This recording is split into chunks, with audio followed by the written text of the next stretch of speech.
کھجور لی اور اس شخص کو دے دی، کیونکہ نبی کریم صلی اللہ علیہ وسلم نے جنت کی بشارت دی۔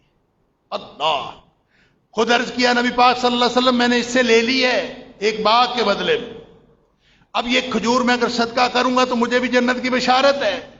فرمایا تجھے بھی جنت کی بشارت۔ خوش ہوئے، گھر گئے اور اپنے باغ میں داخل نہیں ہوئے، باغ کے باہر کھڑے ہو کے آواز دی، ام دہدا باہر آ جاؤ، اس باغ کا میں نے جنت کے عوض سودا کر لیا۔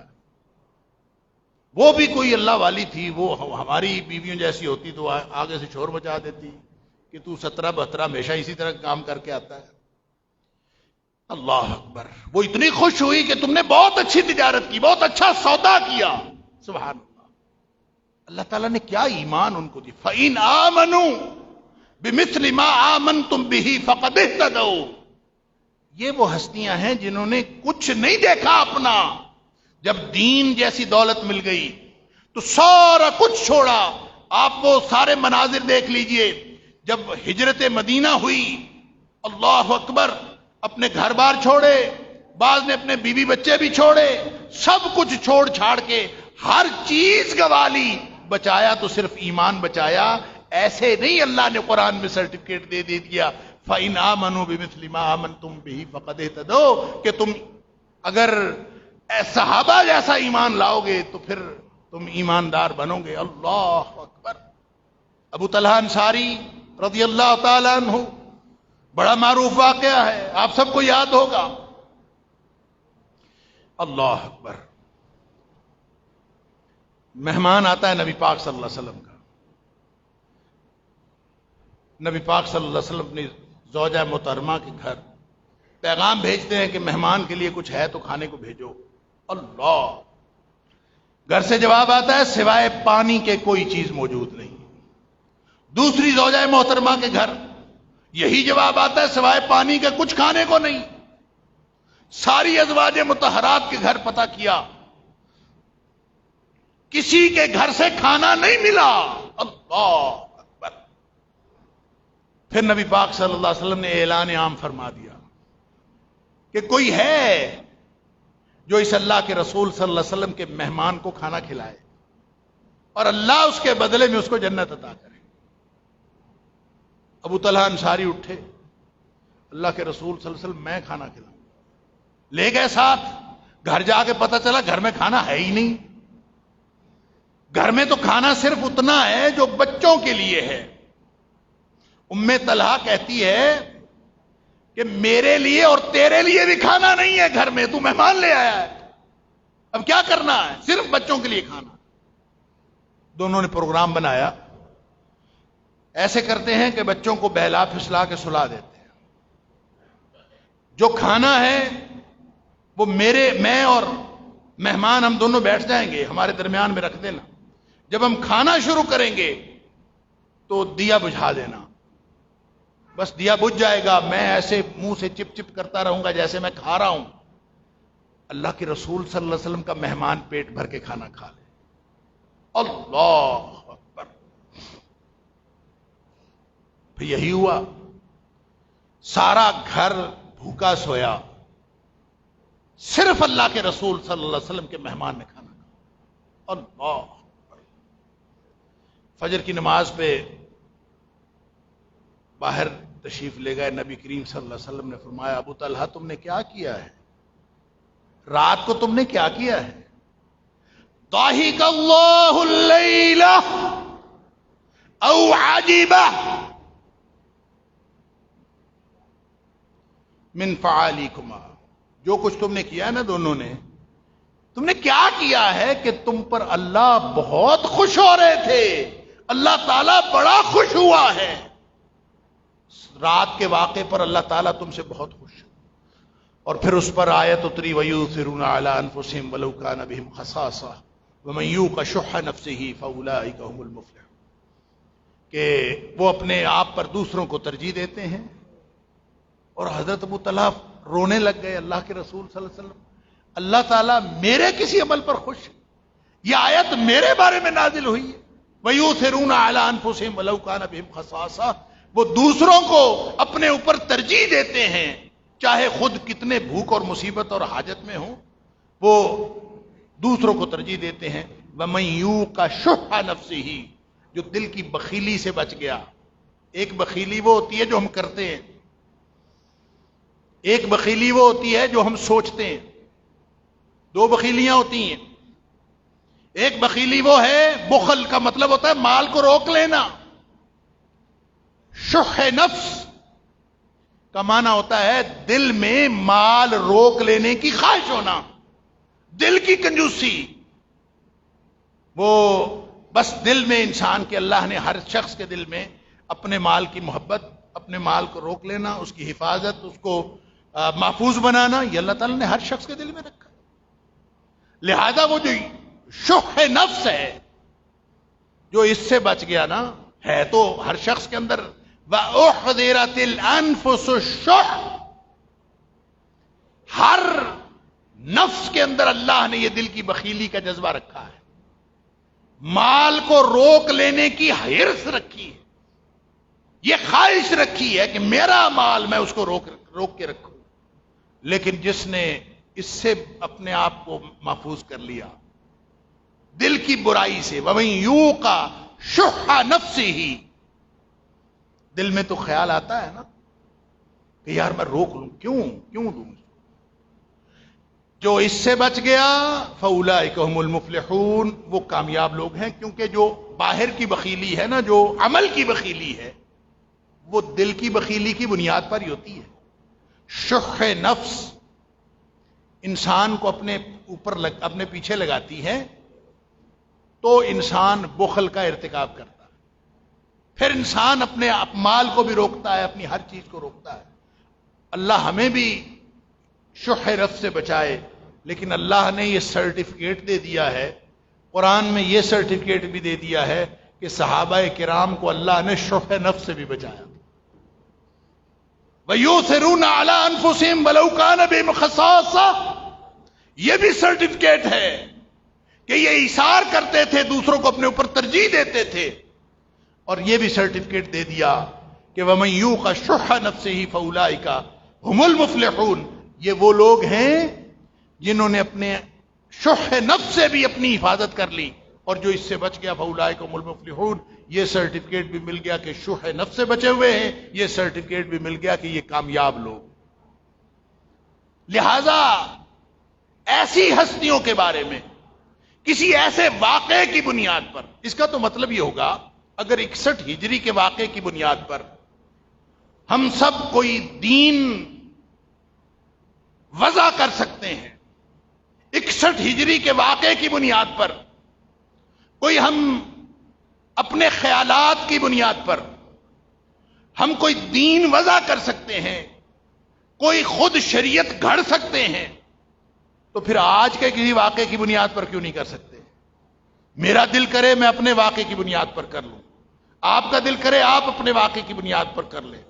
دیکھیں حضرت حسین رضی اللہ تعالیٰ عنہ، جن کو مظلومیت کے عالم میں شہید کیا گیا، وہ اکیلے شہید نہیں ہیں تاریخ اسلام کے۔